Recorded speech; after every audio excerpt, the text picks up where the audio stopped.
पत्नियाँ जो हैं आज के समय में सेक्शन 498 ए 323, 504, 506 में तो मतलब बहुत कॉमन था ये केस रजिस्टर करना, लेकिन अब जो है धाराएँ 376 और 377 377 को भी उसमें जोड़ देती हैं। मतलब कि वो बताती हैं कि मेरे साथ में गलत दुष्कर्म किया, गलत काम किया और साथ ही साथ में मेरे मतलब अप्राकृतिक संबंध भी बनाए।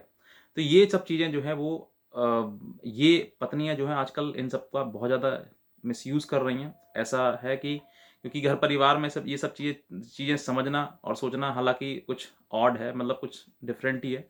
लेकिन ये सब चीज़ें जब एफआईआर में लिखी हुई आती हैं, तो फिर जो परिवार है और या फिर कोर्ट है, वो भी सन्न रह जाता है कि वाक़ई ऐसी चीज़ें कैसे हो गई। तो नमस्कार आप सभी का, मेरा नाम है अशोक वीर यादव एडवोकेट और मैं आप सभी के लिए लीगल एडवाइस वीडियोस अपलोड करता हूँ, जो कि आप सब लोग उसको लाइक करते हैं, पसंद करते हैं, शेयर करते हैं और सब्सक्राइब भी करते हैं। और अब तक अगर आपने इस चैनल को सब्सक्राइब नहीं किया तो तुरंत करिएगा और दूसरे लोगों तक भी इस जानकारी को ज़रूर शेयर करिएगा।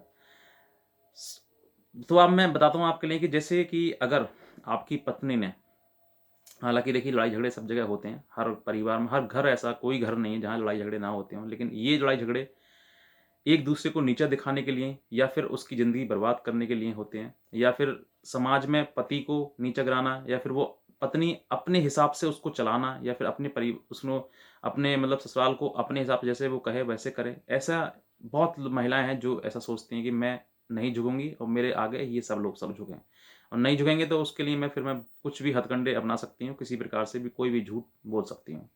तो ऐसा ही अगर मान लीजिए मैं आपको बताता हूँ फॉर एग्ज़ाम्पल कि पत्नी ने सेक्शन 498 की, जैसे मान लीजिए कि दोनों पति-पत्नी में आपस में झगड़ा हो गया, लड़ाई झगड़ा हो गया, कोई बात नहीं। लड़ाई झगड़ा होने के बाद एफआईआर दर्ज हो गई। एफआईआर दर्ज पहले अब तक होती थी 498 ए, 323, 504, 506 और 3/4 डीपी एक्ट के तहत। लेकिन अब जो है महिलाएँ इसी के साथ-साथ में इन्हीं धाराओं में 376 भी जोड़ देती हैं, 377 भी जोड़ देती हैं आईपीसी की धाराएँ। ये होता क्या है? 376 आप समझ सकते हैं, ठीक है? मतलब ऐसा घिनौना अपराध जिसको कि सामाजिक रूप से तो बिल्कुल स्वीकार नहीं किया जा सकता। वो घर में, परिवार में किसी प्रकार से लगता है, वो बहुत गलत है। दूसरा, मैं वीडियो में नहीं ले पा रहा हूँ, क्यों नहीं ले पा रहा हूँ? क्योंकि ये वीडियो में जब मैं कहता हूँ तो यूट्यूब भी इस पे स्ट्राइक कर देता है कि आपने ऐसे शब्द मुँह से बोले। फिर भी मैं आपको बताता हूँ। और 377 मतलब अप्राकृतिक संबंध, मतलब जो महिलाओं के साथ पति-पत्नी आपस में संबंध बनाते हैं, उन संबंध में जिस तरीके से होता है नेचुरल तरीके से, उसको ना करके अननेचुरली करना, यानी कि गलत तरीके से करना, वो आता है 377 के तहत। तो ये धाराएँ अगर आपकी एफआईआर में लगाई गई हैं, 377 और 376, तो ये धाराएँ जैसे ही आप महिला जो है अपनी बात लिखती है, एक कंप्लेंट देती है को थाने में, और देने के बाद जो वहाँ पर उस पर एफआईआर दर्ज हो जाती है। एफआईआर दर्ज के साथ में अब जो धाराएँ हैं, मान लीजिए उसने कहा कि दहेज मारा, मारा-पीटा अगर नहीं किया तो मेरे ससुर ने और जेठ ने मेरे साथ में गलत काम किया और पीछे से किया। ये सब चीज़ें अगर आती हैं तो ये धाराएँ 498 ए, 323, 504, 506, 3/4 डीपी एक्ट दहेज माँगना, और 376 और 377 ये धाराएँ जो है उसमें फ्रेम हो जाती हैं एफआईआर में।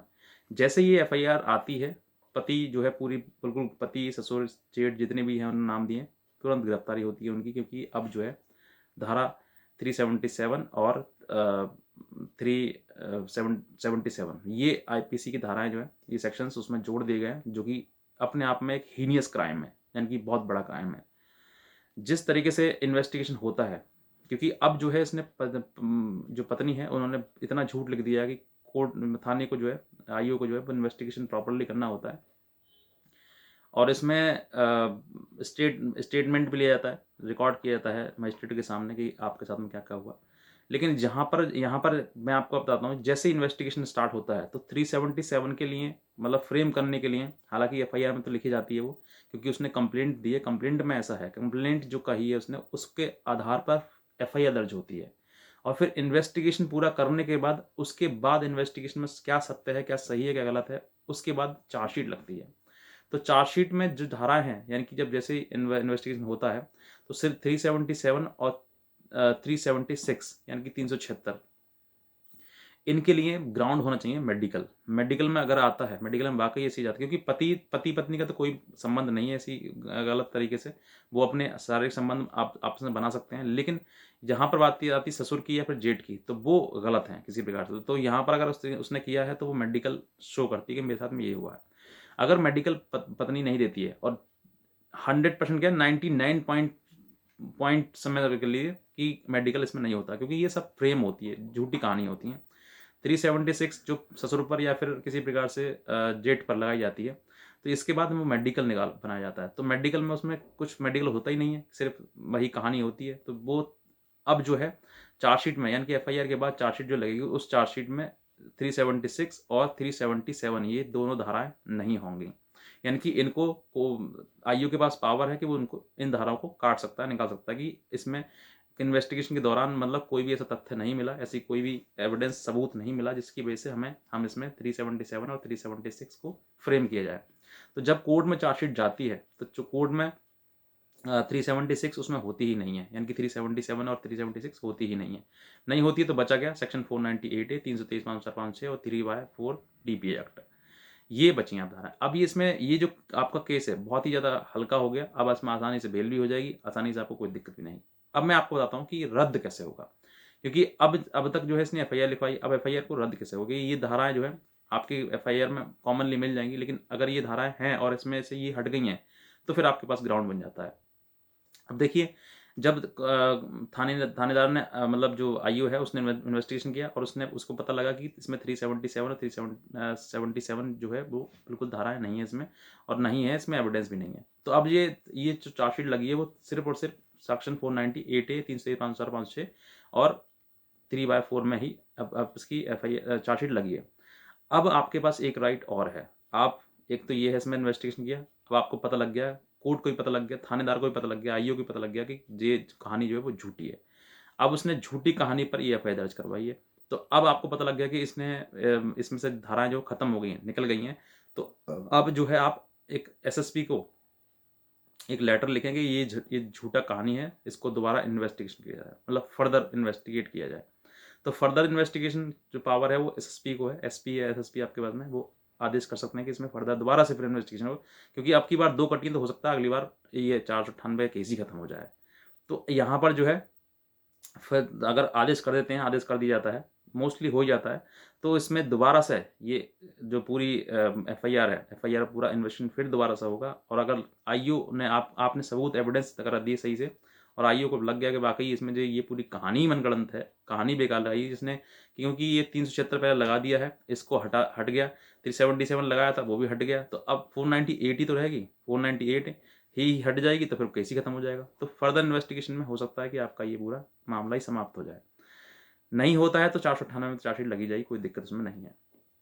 दूसरा एक रास्ता ये हो गया। दूसरा, अगर यहाँ पर भी आप मान लीजिए आप हार जाते हैं या फिर किसी प्रकार से नहीं प्रूव कर पाते हैं कि आपने दहेज मांगा या नहीं मांगा उनको, तो फिर दूसरा आपके पास कोर्ट में भी रास्ता है कि आप डिस्चार्ज एप्लीकेशन मूव करवाएं अपने एडवोकेट के द्वारा, जो कि 245(2) सीआरपीसी में आती है। और उसके बाद जो है वहाँ से कोर्ट को अगर लगता है कि वाकई इसने झूठा लिखा है, तो कोर्ट भी आपको वहाँ से डिस्चार्ज कर सकती है, पूरा केस वहाँ खत्म कर सकती है, उसके पास राइट है।